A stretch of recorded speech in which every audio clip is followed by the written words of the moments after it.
Hello and welcome to I Watched It With My Wife, episode number 3. I'm Jeremy and I'm here with my wife Sarah. Hey everyone! And this week we watched the Thanksgiving movie Planes, Trains, and Automobiles starring Steve Martin and John Candy from 1987. And this was definitely a product of its time, I would say. So Sarah, what were your first impressions? Well, first of all, I want to start out with, we watched the movie on AMC. AMC Plus. Okay, let me say it again. We watched the movie on AMC Plus. We got that through Prime. We set up for a 1-week trial and then canceled it after. Also, the movie is rated R, so not suitable for children. It's also like an 80s rated R, so not the same as R-rated R's. Basically, it just says fuck a lot. I mean, it depends on... Yeah. So, but it is rated R. But first, I want to talk about Steve Martin. He's a legendary actor. I have a lot of respect for him. He's a legendary actor, comedian, and also musician. Plays a lot of bluegrass music, and he's just very talented. If you've never listened to his banjo playing and him in music, just Google Steve Martin bluegrass and some really cool stuff will come up. So he's legendary. Everybody knows that. Love him. John Candy was also in the film. He's legendary too. So, you know, just a really good cast for that movie. The biggest thing that I think, the first thing that I mentioned to Jeremy that I noticed was the house in the movie that was supposed to be Steve Martin's house. Forgive me, I already forgot the character's name. Neil Price. Okay. So Neil's house in the movie looked just like the Home Alone house to me. Yeah, it looked like that. I thought it was the too. Same house at first. Yeah, so did I. I Googled it and looked it up. It's a similar style house, but there are differences, so it's not the same. The windows are actually shaped differently on the house, and there is a difference on the walkway going into the house, right above on the porch, right on the steps. The covering is a little different, but you know, those are so subtle that you would think it's the same. Yeah, you might actually come to that conclusion. So that was one thing. The other thing, that, like Jeremy said, how the movie is a product of its time. It definitely is, because most of the situations that happened in this movie would not happen with the invention of cell phones. I don't think you could recreate those scenarios with cell phones being in existence. That's the big thing. They use the payphone to call to book hotels and things. I don't even think... Do people actually make phone calls to make hotel reservations now?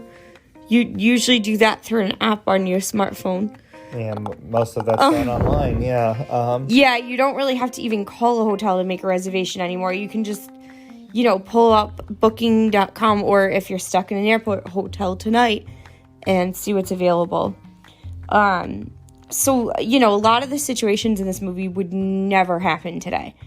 I mean, getting stuck on a plane, because of travel, like, because of the snowstorm would, but not being able to get a hotel and stuff like that, and having to go so far, and that just wouldn't happen. So that was one thing, that not just cell phone invention, but smartphones in general. I think basically knowing what we have for technology now, it just kills it. It ruined it. It's dated. Yeah, I mean... It didn't stand the test of time, unfortunately. Also, the other thing that really bothered me about the movie was the lips didn't match. When some of the scenes where there was like fast talking, or where Steve Martin was getting pissed off, or Steve Martin's character was getting pissed off in the movie, the lips were not matching up with the audio. Audio sync was definitely off. I don't know if that's from what we watched on or if that's from the movie itself, but that really bothered me. That's always been something that bothers me. Well, this is the second movie we've done where this has happened, and it's the second app we've been watching it through where this has happened. So I'm willing to bet that's a case of the film aging over time and them no longer linking up. Maybe when they're remastered or something got off kilter. Because Dr. No did that on Pluto, and then this did on AMC Plus. I'm just wondering if that's something that I never really paid that much attention to before, because usually when we watch a movie, I'm on the computer or scrolling through Facebook, or you know what I mean? I'm not sitting watching the movie. I would venture to say it's something that happened in the remastering process, because they probably matched up perfectly fine on the original copies. Okay, that could be too. We'll have to Google that and find out.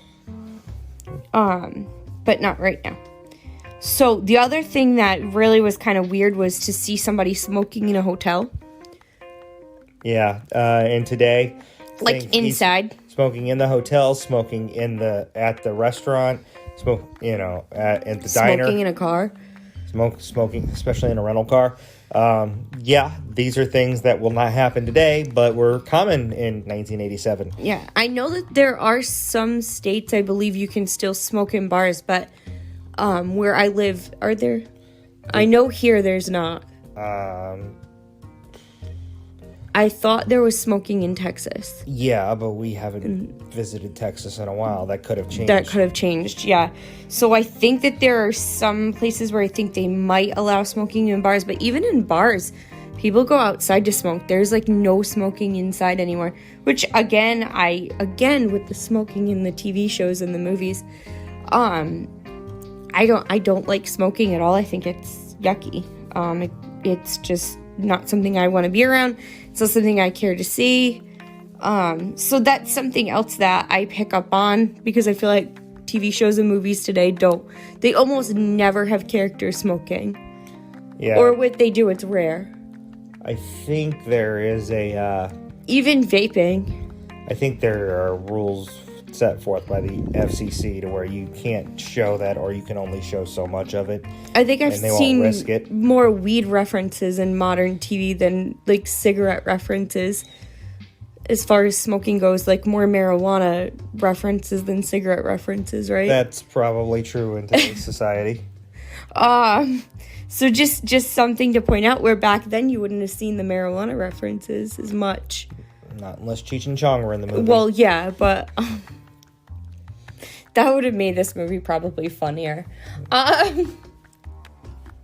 That's my last thing. I didn't find this movie, I know it was supposed to be a comedy. I didn't think it was that funny. I enjoyed it. A lot of the things that were funny pre-cell phone, again, now just, it's hard to get behind, because you're like, that wouldn't happen today. But also, the situations were more frustrating to me than comical. Yeah. And I don't necessarily find, like, some frustrating situations are funny, but I don't find others funny. So there was like maybe one scene where I laughed out loud where they were driving the wrong way down the highway, but other than that, I didn't think it was I chuckled a little bit when they were snuggling. Yeah, especially the part where he's trying to figure out where's the other hand, and it's between two pillows, and they realize where it is, and he jumps out. Yeah, I mean, that was a little bit of a chuckle, but I didn't like hysterically laugh at that scene either. It's it's stuff that pre-cell phone would have been relatable, so you would have laughed at. To anybody who's been renting cars or hotel rooms or flying with a cell phone, you're just like, okay, but why? It's something that I'm sure was absolutely hysterical in 1987. That for a younger generation, it's just not going. It doesn't hold up. No, it doesn't. It doesn't stand the test of time. In the cab, not the first cabs, but the cab in Wichita. The cab out in somewhere in Kansas, because they're outside the city of Wichita. I didn't get that at all. That didn't make sense to me. Basically, the guy was taking them a scenic route off the interstate to the motel, and it was setting up the scene later where they get robbed. He's basically letting his friends know because that to where they're going to be at, so they can sneak in and steal their money. Okay, I didn't catch that part. That was the part I missed. I didn't quite understand that. Okay, so I didn't really catch that. Yeah, I mean, the movie has its funny parts. Like I said, I'm sure it was funnier pre-cell phones, but, you know, Steve Martin and John Candy both have funnier movies than this, and I would say... That would probably hold up more. Yeah, you know, Father of the Bride is a legendary movie. You know, John Candy was in Home Alone. He was in Cool Runnings. He was in Uncle Buck. You know, you can name a lot of movies from the late 80s and early 90s with either one of these guys in them. The Great Outdoors is a great movie. You know, so, you know, there are a lot of great movies. They're two of the best known actors and, comedic actors of the 80s and early 90s until John Candy's tragic death in 1994. But, you know, they have movies that hold up better than this one. I would agree with that. I would agree with that. The other thing, too, is I felt like the ending of the movie, I know watching this that I have not seen this, because I would have remembered either that or it was just so meh for me that I kind of forgot about it. But the ending of the movie, like, I kind of had a feeling it was going somewhere along the lines of, spoiler alert, that John Candy's character either was homeless or had nowhere to go, like, was going to go to an empty apartment. I wasn't necessarily sure that he was homeless, but I was kind of thinking, like, he wasn't with his wife anymore, or, you know, that he basically had nobody to be around, and that's why he kept getting in these funky situations, and hanging out with Steve Martin. But also, like, I don't know, so I kind of had that, it had, like, that predictability to it, which, again, isn't necessarily a bad thing. It's just not my favorite thing in movies. You knew almost every vehicle they got into, something was going to go wrong, you know. And also the Chicago, St. Louis to Chicago. Yes, they're getting a rental car in St. Louis. They're driving to Chicago. Now, I understand this is the 80s. You know, currently it's a 4.5 hour drive, I believe, from St. Louis to Chicago, and with current speed limits. Now, yes, in the 80s, the speed limit was only 55. Was it? Instead of 70. Yeah, there was a time when the speed limit on all interstates was only 55 in this country. Okay. Yeah, the speed limit was only 55, assuming they were going 55. That's why there was such a big deal when they got pulled over going 78 on the highway.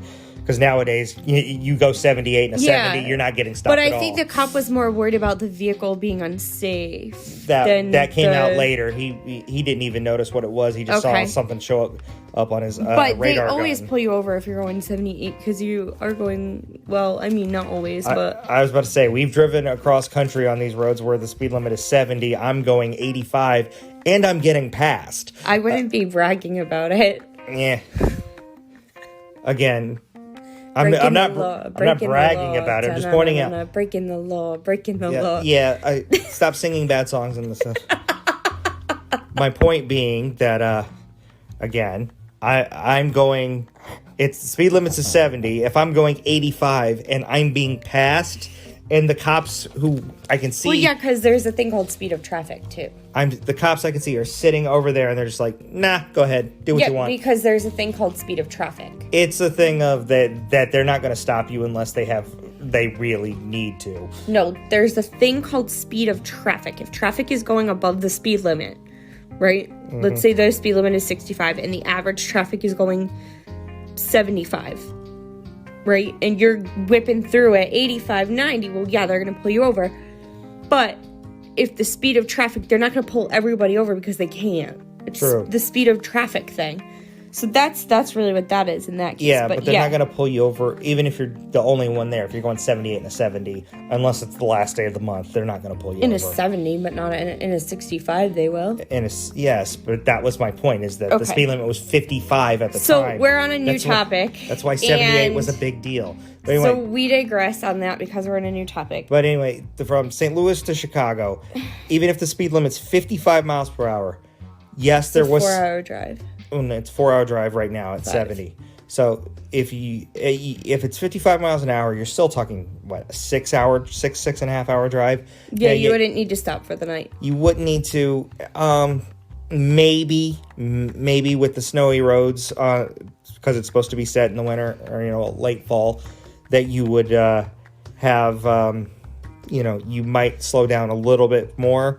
But it just, the timing doesn't add up, so you just have to not think about that to enjoy it. Maybe, but do they get that much snow before Thanksgiving? Not often, but sometimes. Because that's the other question I had, was there was an awful lot of snow. I didn't think, it does get colder in the Midwest, though, doesn't it? It gets cold in the Midwest, and if there could definitely be some snow. Some snowstorms lake that come effect through. Snow. Yeah. Well, I mean, there wouldn't be lake effect snow where they were. That far from Chicago, there's no lake effect snow we there. get lake effect snow here. Maybe.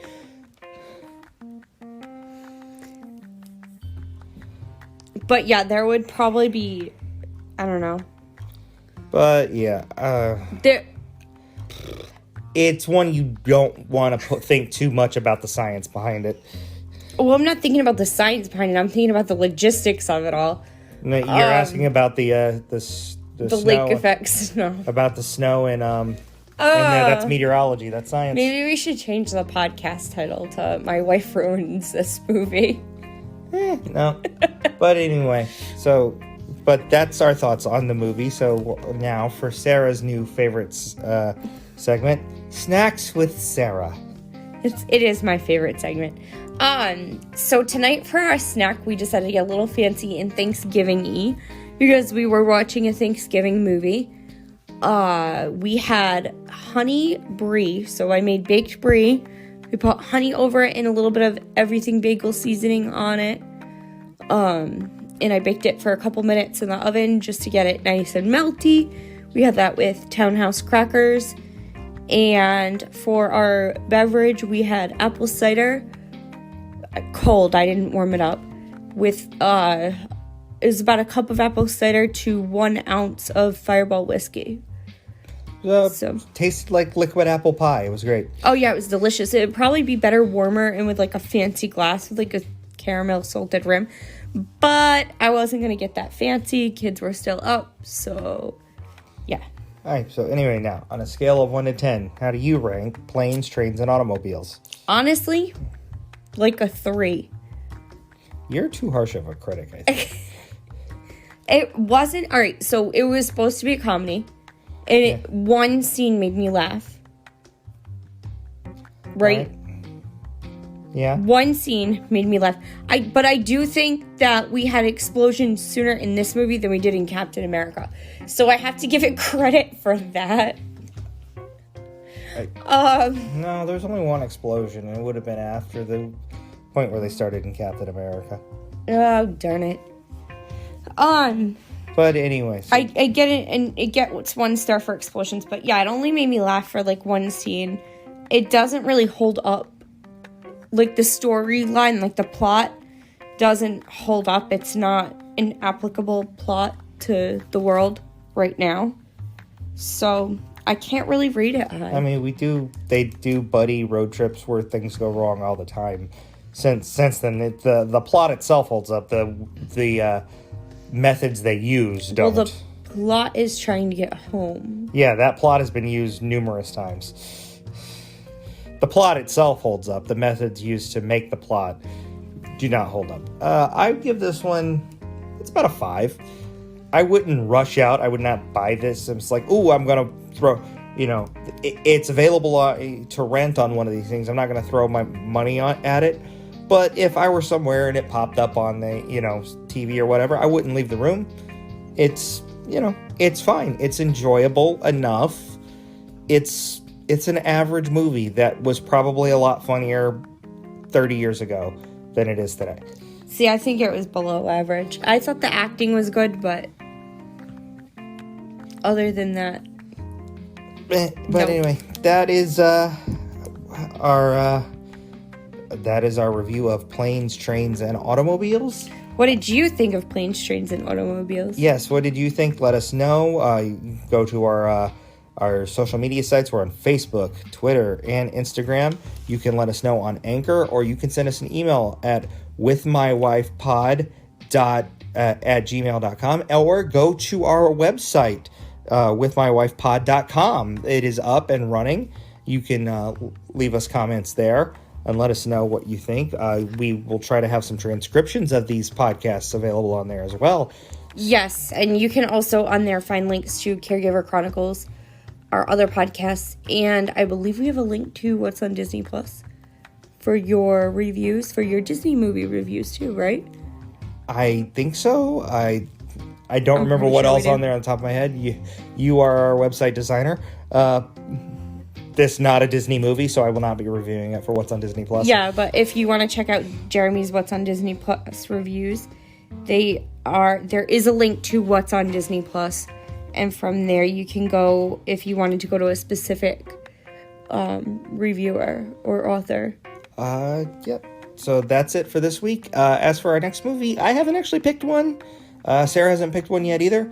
So it'll be a surprise for all of us. Suggest something. Yes, if you could just suggest something, and we'll look into it. It may not be the one we do next for the next episode, but we will definitely take all suggestions under consideration and probably watch several of them. So give us your suggestions as well.